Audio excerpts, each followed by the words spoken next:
Hello, hi, uh, George here. Hope you're all doing well.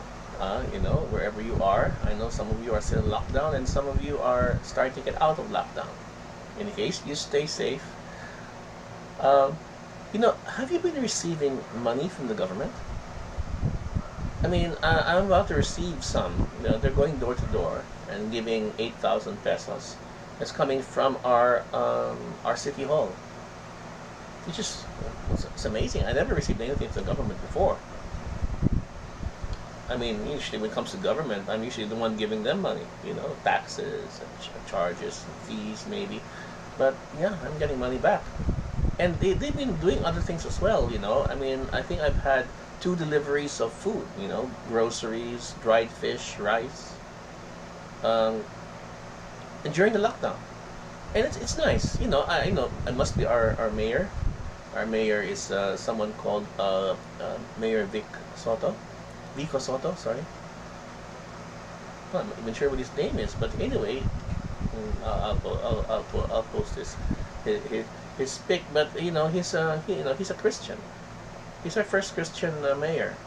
Our last mayor was a bit corrupt, and he had a reputation of being aligned with um, uh, uh, criminals. But of course, I don't know, right? But this mayor seems to be God's blessing, because you see, I'm not the rule that they established is that everyone should get it. Everyone in the every household in the city would get whatever they were giving, And I'm not particularly poor, and I can understand they would want to give it to the poor people only, but they say they'll give it to everybody, and so I also get one, which seems fair. And since I'm kind of embarrassed, but the thing is, in the sense of principle, right? So just a mayor, if that's the rule, the mayor follows the rule, instead of using, what those things to manipulate the people who maybe can be bought, for votes and things. Because I'm less likely to be, swayed to just to vote for him just because he gave me money and things. I would look at his track record and his decisions.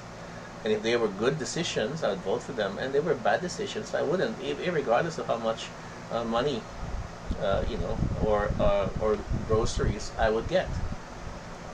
Whereas it might be different for in the Philippine culture, especially among the poor. It's different. There's a sense of indebtedness in the culture if you receive something.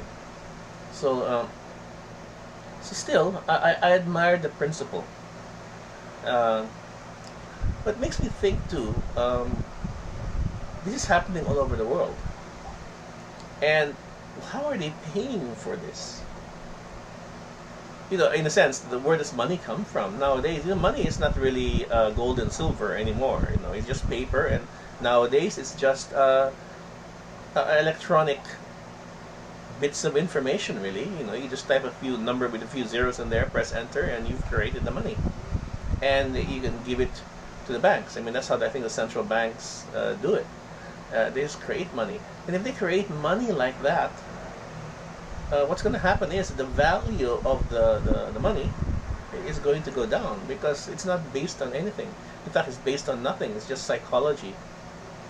When money was based on gold and silver, they couldn't print money unless they could actually acquire gold and silver to back up its value. And of course, that ended when the President Nixon of the U.S. Closed the gold window and refused to redeem dollars for gold. After the Second World War, you see, the nations in the world agreed that the dollar would be the reserve currency of the world, and that the dollar would be convertible to gold anyway, so it's safe. The world was in the gold standard then, during just after the Second World War. But in 1971, Nixon, by closing the gold window, made the dollar just a paper currency without any gold backing. And since then, I mean, gold was like in the $20-$30 an ounce. Then now it's almost like $1,700 an ounce now. You know, You know, considering that 1971 is not really that long ago. 50 years ago, right? And now it went from $20 to $30 to $1,700, and it's still going up because they're printing money like crazy, you know, and giving it away. So, although I'm always glad, and I admire the intention. Maybe the people don't understand. You know, there's some government who believe that this is actually a useful thing, but it'll eventually, of course, devalue the money. But it's nice that they're giving it to the consumers first, because usually this is given to the large corporations and banks, and before we ever get in, we don't really get it. And but what happens is that the price is starting to go up as the currency devalues, and we just don't get to appreciate the the benefits of, you know, that money. But now, by distributing the money to the population, we all get to participate in the benefits of inflation, although we will pay for it in the end. At least our children are. Okay, so in any case, don't be just think of it as a blessing. Now think about it though. Since money is just paper, you should really think about getting some gold or silver, you know, or buying some of that, because it's really gonna you know, the best thing is to do is to get gold bullion coins. Those are harder to counterfeit than bars, I think. Though, you know, any gold is better. Just get it from a reputable dealer, someone you can trust. Ideally, it'd be nice if it's someone who could buy it back. But you know, that's not always the case. In some countries, if you don't have a gold market, then I guess gold jewelry is the way to go. Just make sure you get your gold, and that you get up in the 21 carats at least, preferably 24 carats. And you just buy it. The fabrication costs are a larger part for the value, not the gold, which is why jewelry is not the way to go. If you live in a country where there is a buying and selling of gold bullion coins, go with that. Right? In the Philippines, they don't really sell gold bullion coins, but Hong Kong, which is nearby, does. And there are banks. I get mine from Hang Seng Bank, and they buy and sell gold bullion. I haven't tried selling yet. I might do an experimental sell, except no, this COVID thing is, you know, shut up. But in general, when you buy gold, you don't really buy it to sell it. You know, you buy it to preserve your wealth. And the only time you sell it is really in a dire emergency. But generally, gold is something that is handed from generation to generation. It's intergenerational wealth, and each generation should accumulate on it. It's like everyone becomes their own central bank. Now, in my estimation, that should the entire financial system collapse because of all of the basically the money becomes hyperinflated to nothing, and they decide to do a financial reset, and I have a suspicion this is about to happen, the price of gold is going to shoot up very high, because what's going to happen is that the money supply divided by the gold supply will become the price of the gold. Now, the last time I checked, the M3 money supply, which is on the US dollar, divided by the gold reserve of the US dollar, would make the price of gold something around $80,000 an ounce. And that's assuming that they have the gold in Fort Knox, and assuming that that's all the money they printed. Because I'm not so sure how I'm not even counting derivatives here. I'm just counting M3, which is cash, physical cash, bank deposits, and some loans, I think. But no derivatives is included in that list. If you include the derivatives, you're talking about, you know, maybe quadrillions or quintillions of dollars. So I'm only talking about maybe like 14 trillion, I think, 15 trillion dollars divided by about 8,000 tons of gold in the U.S. That will be about $80,000 an ounce, which is a lot, considering the price of gold is only $1,700 an ounce now. So it's well worth to get some gold. Don't go overboard. Don't borrow money to buy gold. That's not a good idea. Only have 10% of your savings in gold. If you don't have savings, then you probably don't have any.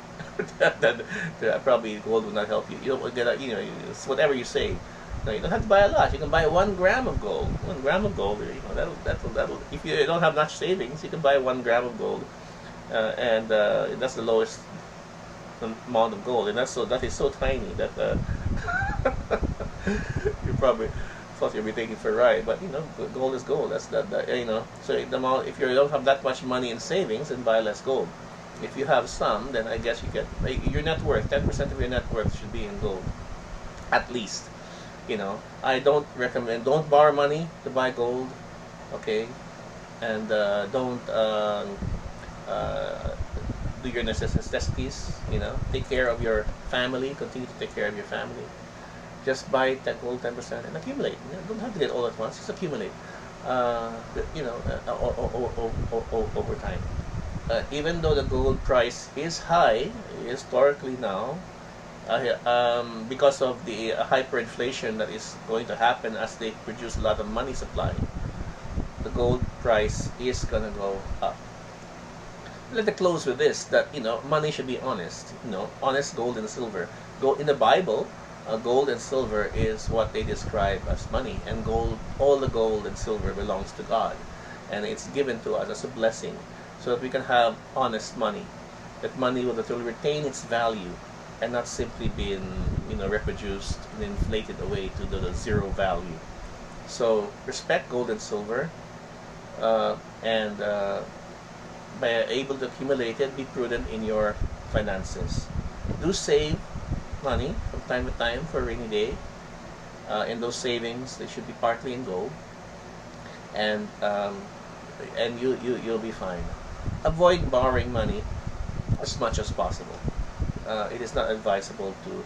When you're borrowing money to buy something, you're buying something that you can't really afford.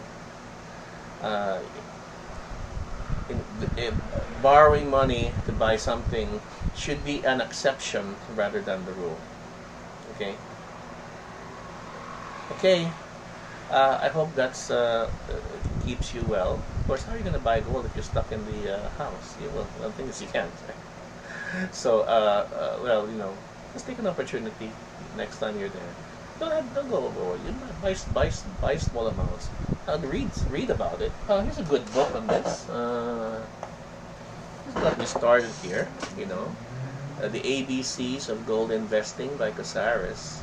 By this guy, Casares. That started me reading on it, and it showed me all sorts of different. It explained to me about this hyperinflation, what's happening to the dollar, and what are the different kinds of coins to get. It's really good. Then a good advice. They have a print edition. You can get this on Amazon, even in Kindle. So if you want to get it right away, I highly recommend this. Very easy to understand. It's a very down-to-earth explanation, and you'll understand a lot about economics too. Okay, George, take care, everyone. Let's pray for each other. We'll get through this. And remember, don't be fearful. Fear is the worst thing that you can happen. Fear will hit your immune system. Jesus alone is our protector. Jesus will look after us. We do our bit. We just have to do our bit, what we can, make the best of what we have. And even if we die, Jesus will still be our protector. Right? Stay close to Him, and death is not a loss, but the ultimate gain. Alright? But if we are to be in this world, let's continue praising the Lord and living according to His wishes for us to the best we can. Right? George, signing off.